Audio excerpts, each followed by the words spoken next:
लाल पीले रंग की दर्जन भर कांच की चूड़ियों से मेरे आंचल को भरता हुआ अमित खुशी से इतना अधिक उत्तेजित नजर आ रहा था, मानो मेरे लिए कांच की जगह हीरो का जराव कंगन खरीद लाया हो। मैंने बड़ी आशा से अमित के खुले बैग में झांक कर देख लिया। शायद आज वादे के मुताबिक वह किसी पेपर में लपेटकर मेरे लिए साड़ी लाया हो। पसंद आया। बैग की ओर मुड़े मेरे चेहरे को अपनी हथेली में लेकर अपनी तरफ करते हुए स्नेहलिप्त होकर अमित ने पूछा तो चोर दृष्टि से बैग में झांकने के अपराध बोध से भरकर मैंने नजरें झुका ली और सिर हिलाकर अमित के प्रश्नकाहा में उत्तर दिया। अपनी मनस्थिति से मैं स्वयं परेशान थी। थके हारे अमित का स्वागत बनावटी मुस्कुराहट से करते समय अंदर तक एक तरफ भी होती है, पर इस पीड़ा से कहीं ज्यादा गहरी पीड़ा मुझे एक नई साड़ी के अभाव से हो रही थी। इसलिए मैं चाहकर भी अमित से हो रही खींच कम नहीं कर पा रही थी। अमित की बाहों का बंधन जरा सा ढीला होते ही मैं चाय बनाने के बहाने तेजी से रसोई में चली जाती हूँ। परसों फिर से कॉलोनी की महिलाओं की किटी पार्टी है, जाना तो पड़ेगा ही। साथ ही वही पुरानी साड़ी पहनकर जाने की पीड़ा को भी भोगना पड़ेगा। सभी कितनी सज-धज कर आती है। हर किसी का यही प्रयास रहता है कि स्वयं को सबसे अधिक उत्कृष्ट सिद्ध कर सके, पर मैं ऐसा कभी नहीं कर पाती हूँ। अमित को मेकअप से सख्त नफरत है, इसलिए श्रृंगार के नाम पर मैं सिर्फ पाउडर और बिंदी ही लगाती हूँ। वैसे मेकअप का मुझे भी कोई शौक नहीं, बस पिछले कई महीनों से एक नई साड़ी के लिए मन ललक रहा था। जब से इस कॉलोनी में आई हूँ, जैसे अच्छे कपड़े पहनने की प्रतियोगिता में शामिल हो गई हूँ। पर पहले जहाँ रहते थे वहाँ ना तो कॉलोनी थी, ना ही पास पड़ोस की महिलाएं ऐसी किसी किटी पार्टी का आयोजन करती थी। अच्छी खासी शांत जिंदगी थी और फिर उस मकान का किराया भी यहाँ से कम था।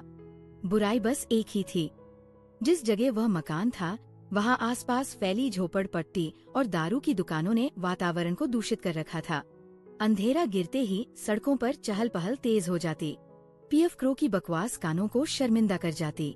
गंदी गालियों और मारपीट की आवाजों से घबराकर मैं घर के खिड़की दरवाजे 24 घंटे बंद रखती थी।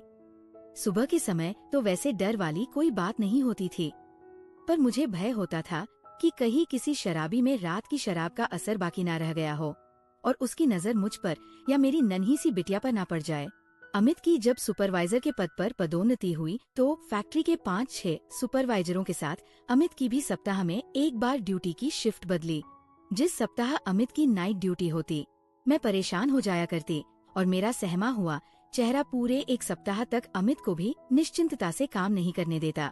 अपने काम के प्रति निष्ठावान रहने वाले अमित को इस तनाव से मुक्त रहने के लिए यही उचित लगा कि हम घर बदल ले और तब उस इलाके से निकलकर हम इस फ्लैट में आ गए।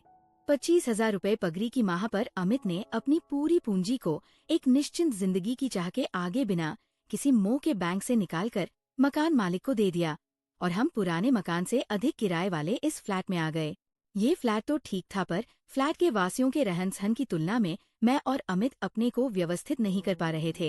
एक दिन इस कॉलोनी की एक महिला मेरे पास आई और बोली, आप इस कॉलोनी में नई आई है, सोचा आपसे दोस्ती कर लूं। जी आइए, मैंने प्रफुल्लित होते हुए उसका स्वागत किया और कहा, मेरा नाम राधा है, मैं सुनीता हूँ। राधा जी इस कॉलोनी की सभी महिलाएं महीने में 2 बार किटी पार्टी का आयोजन करती है। कभी कभार हम लोग कुछ प्रतियोगिताएं भी रखते हैं, कभी सिलाई, कभी कढ़ाई तो कभी रंगोली की। हम लोग ऐसी प्रतियोगिताओं के आयोजन और इनाम के लिए कुछ हर महीने जमा करते हैं। सभी अपने घर बारी बारी से किटी पार्टी का आयोजन करती है। एक बार यदि तुम्हारे घर पार्टी हुई तो दोबारा 1.25 साल बाद ही तुम्हारी बारी आएगी। अच्छा, तो क्या कॉलोनी की सभी महिलाएं इसमें शामिल होती हैं? सभी तो नहीं, पर ज्यादातर। मुझे मना करना उचित नहीं लगा और बिना अमित की इजाजत लिए मैंने हामी भर दी। जैसे ही मैं इस महिला मंडल की सदस्य बनी, पहली पार्टी का आयोजन मेरे ही घर होना तय हुआ और अब मुझे अमित को इस पार्टी के बारे में बताना पड़ा। अमित के हाथ तब बहुत तंग थे, लेकिन अपने किसी मित्र से कर्ज लेकर उसने मेरे लिए किटी पार्टी का आयोजन कर दिया। पर रात को मुझे समझाते हुए उसने कहा था, राधा, खर्च करने के पहले अच्छी तरह सोच लिया करो। यहाँ आने के बाद किराए के अलावा भी कितने ही खर्च और बढ़ गए हैं। जितनी चादर है, पैर भी उतना ही फैलाना चाहिए ना। इतना ही कहा था अमित ने, पर उसके अंदर की अकुलाहट को मैं बड़ी आसानी से समझ गई थी। पुराना घर छोड़कर यहाँ आने का उसका निर्णय सिर्फ मेरे ही हित के लिए था। एवज में वह मुझसे ये उम्मीद करता था कि मैं गृहस्थी की गाड़ी खींचने में उसकी समान रूप से सहभागी बनूं। चाहती तो मैं भी यही थी, पर अब तो पूरे 1.25 साल बाद ही मुझे अपने घर पार्टी रखनी थी। इसलिए अमित की बात से प्रभावित होने के बाद भी अधिक गंभीरता से नहीं लिया। किटी पार्टियों में जाते ही महिलाओं की फैशन परस्ती ने मुझ में हीन भावना भरनी शुरू कर दी। मेरा अस्तित्व उनकी बनावटी दिखावटी जीवन शैली के आगे बौना दिखने लगा था। मैं अपने आप को उनके योग्य बनाने के प्रयास में कब जुट गई, इसका पता मुझे स्वयं भी नहीं चला। धीरे धीरे मैं अमित की कम थोनखा के कारण अपमानित होने लगी थी। कई बार मैंने ये प्रयास किया कि साड़ी को बहुत ज्यादा अहमियत ना दूं, पर किटी पार्टी के आयोजन की सूचना मिलते ही मेरी चाह पुनः जोर पकड़ने लगती। पिछले हफ्ते मैंने मचलकर अमित से जिद की थी कि मुझे एक साड़ी ला दे, और अमित ने कहा था कि वेतन मिलते ही वह साड़ी ला देगा। पर आज साड़ी के स्थान पर दर्जन भर कांच की चूड़ियां देकर वो मेरा मुंह बंद कर देना चाहता था। एक छोटे से अभाव ने मुझे विद्रोही बना दिया। क्यों मेरे ही साथ हो रहा था ये सब?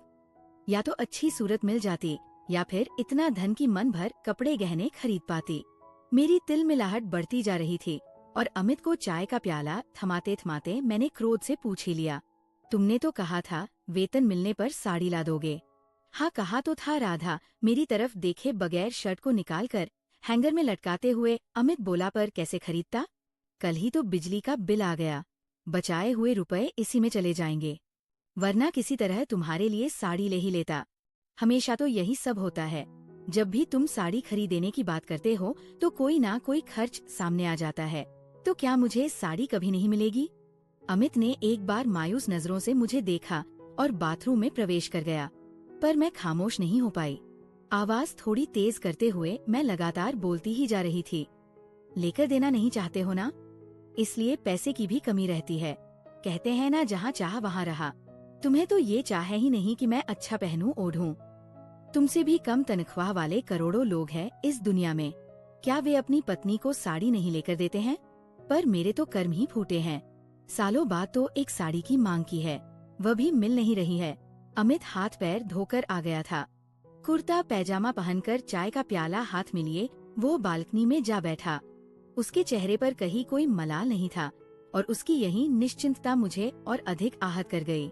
कैसे हो जी तुम? जरा भी नहीं पसीजता है तुम्हारा मन। चेहरे के भाव से तो ऐसा लग रहा है जैसे पत्थर के बने हो। मैं सचमुच तंग आ गई हूँ। कब तक भोगती रहूंगी इस अभाव भरी जिंदगी को? यदि एक बेटी की जिम्मेदारी न होती तो तीसरी मंजिल से छलांग लगा देती। छी राधा, कितनी स्वार्थी हो तुम। तुम्हें तो सिर्फ अपनी साड़ी की चिंता है, और एक साड़ी के लिए तुम आत्महत्या जैसा पाप भी कर सकती हो, है ना? अमित के चेहरे पर मेरे लिए घृणा के भाव थे। तुम्हारा ध्यान कभी मेरे जूतों की तरफ गया है जो घिस गए? उन्हें पहनकर चलने से पैरों में दर्द होता है, और आजकल मैं चप्पल पहनकर दफ्तर जाता हूँ। मैं चकित होकर सच्चाई उगलते अमित को देखे जा रही थी। इस बार जब रिया का स्कूल खुला तो उसके लिए स्कूल बैग नहीं खरीद पाया था। पुराने बैग का रंग निकल गया है। पैसों का अभाव नहीं होता तो उस नन्ही सी बच्ची को बदरंग बस्ते में किताबें ना ढोनी पड़ती। कौन पति नहीं चाहेगा कि पत्नी को अच्छा पहनाए ओढ़ाए? पर परिस्थिति भी तो अच्छी होनी चाहिए। मेरी आंखों से आंसू बह चले। अमित ने जिस सच्चाई को अभिव्यक्त किया था उसकी शर्म थी, या अमित को दुख पहुंचाने का पछतावा मैं जा नहीं पाई, और चुपचाप सिर झुकाए खड़ी रही। राधा, इन ऊंची सोसाइटी वाली महिलाओं से अपनी तुलना मत करो। तुम किसी बड़े अधिकारी की पत्नी नहीं, बल्कि एक सुपरवाइजर की पत्नी हो। मैंने तुमसे पहले भी कहा था, और फिर कहता हूँ, चादर देखकर पैर फैलाना चाहिए, अन्यथा दिखावे के चक्कर में पड़कर या तो हम गलत काम करने लगेंगे, या फैशन परस्ती के लिए लोगों से उधार मांगकर उनके कर्जदार हो जाएंगे। मेरी बहती आंखों को देखने के बाद भी उसने मेरे आंसुओं को पोंछने का कोई प्रयास नहीं किया, और तेजी से बाहर निकल गया। अमित ने जिस सच्चाई का बयान किया था उसने मेरी मन की आंखें खोल दी थी। अब अमित के टूटे जूते ही नहीं, उसके पुराने शर्ट पट भी आंखों के आगे नाचने लगे। अमित गया तो मैं वही बालकनी में बैठकर देर तक सुबकती रही। लगा था मुझसे नाराज होकर अमित टहलते हुए कहीं चला गया होगा और जल्दी लौट आएगा। अस्त व्यस्त मन से रसोई के पूरे काम निपटाकर जब मैंने घड़ी की ओर देखा तो चकित रह गई। रात के 10 बज रहे थे। मन किसी तनाव में उलझा हुआ हो तो समय कटने का पता भी नहीं चलता। पर अमित आखिर गया कहाँ होगा? मैं सोच में पड़ गई। अमित की दुखी कर देने के तनाव से मैं इतनी अधिक ग्रस्त थी कि पल भर के लिए रिया की तरफ भी ध्यान नहीं गया था। बस इतना भर याद है कि वो कई बार मेरे पास आकर कुछ पूछती रही थी और हर बार मैंने उसे झिड़क कर अपने से दूर कर दिया। रिया का ख्याल आते ही तुरंत मैं उसके स्टडी टेबल की तरफ दौड़ गई। देखा वह पढ़ते पढ़ते किताब पर सिर रख कर सो गई थी। कुछ खाई भी नहीं थी। रिया बिना खाए ही सो गई है, ये जानते ही अमित की नाराजगी दुगुनी हो जाएगी। इस बात से भली भांति परिचित होने के बाद भी मुझे रिया को पुनः जगाने की इच्छा नहीं हुई और मैंने उसे उठाकर बिस्तर पर लिटा दिया। किसी भी काम में मन नहीं लग रहा था।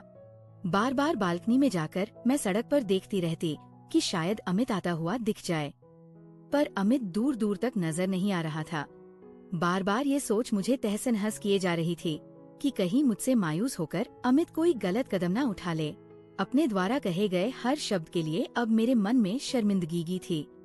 मैंने मन ही मन निर्णय ले लिया था कि अमित के आते ही उसके कदमों पर अपना सिर रखकर उससे हर गलती के लिए माफी मांग लूंगी। बस एक बार अमित सही सलामत घर लौट आए। मैं पुनः बालकनी में जा खड़ी हुई। देखा एक स्कूटर चला आ रहा है। हो ना हो ये अमित ही है।